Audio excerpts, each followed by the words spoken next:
欢迎来到频道 Daily Star News， 订阅频道，不要错过当天最热门的新闻。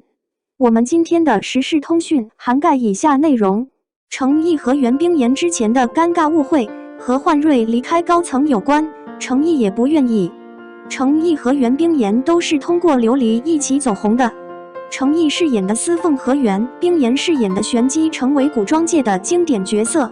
只是节目结束后，他们的互动也结束了。2年多来，他们一直处于陌生人的状态，从未在公开场合互相提过对方，不禁觉得尴尬。曾经在剧中如此甜蜜，如何成为现实中最熟悉的陌生人？连普通朋友也跟不上。这得从琉璃韵歌节说起，没有这件事，就没有当时的尴尬，也不会延续到今天。琉璃韵歌社的尴尬，原本六里云歌节是此次宣传的点睛之笔，本着善聚善散的原则 ，CP 粉们尝试着从活动中继续喝糖，结果他们的行动非常突然。出现之后，两人保持着距离，完全没有互动，甚至没有眼神交流。演唱主题曲时，程毅和袁冰妍目光直视前方，而其他演员则适当的对视，形成鲜明对比。尤其是程毅刻意避开袁冰妍。当所有的演员都站成一排时，程毅已经远离了袁冰妍。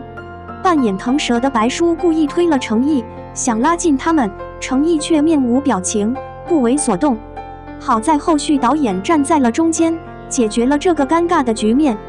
随后的发酵在网络上比较厉害，程毅受到了一定程度的虐待，因此失去了6万粉丝。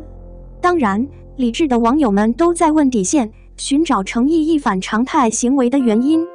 为什么？怎么会这样？其实真的是事出有因，和当时的欢瑞世纪高层有关，程毅本人也束手无策。程毅当时也是被欢瑞世纪高层安排的，高层已经辞职。仔细观察云歌社的状态，只有程毅是最特别的，因为他是唯一一个带着耳朵回来的，时不时故意听一些东西。这背后的声音来源是当时的高级经理姜磊，他让程毅为所欲为，故意将袁冰妍排除在外。姜磊是个很厉害的角色，参演了《古剑奇谭》《琉璃青云志》等欢瑞世纪所有的现象级影视剧。至于姜磊之所以让程毅冷落袁冰妍，那是因为袁冰妍当时正和公司发生争执，而姜磊对袁冰妍的意见很多，这也是后来袁冰妍无法参与后续的原因。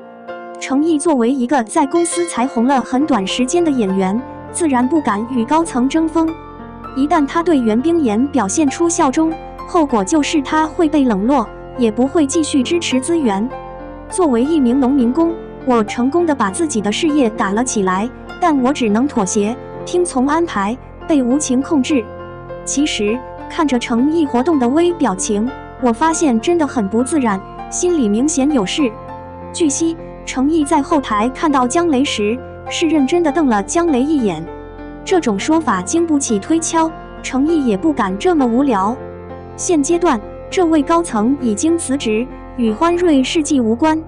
程毅和袁冰妍已经不在他的管辖范围内，可以说是松了口气。自从姜磊辞职后，袁冰妍的事业就恢复了正常。最美好的祝愿、落花落花等系列电影迅速积累了库存。祝你好运已经热播，距离琉璃已经1年多了，只是程毅和袁冰妍的关系还没有修复。高管辞职，程毅和袁冰妍还在公司兼职，让他们尴尬的障碍已经消失，但尴尬已经成为既定事实。当时被外界议论纷纷，粉丝间闹得沸沸扬扬，他们之间的合作关系仍然无法修复。当时事情发生的突然，超出了所有人的意料期望，有的指责袁冰妍，有的指责程毅，双方都狼狈至极，直接的结果就是以后不会在公开场合互动，也不会有第2次交手。听到对方的名字就好像听到了什么，立刻避而远之。都是经纪公司的同事，闹得这么大，也挺无语的。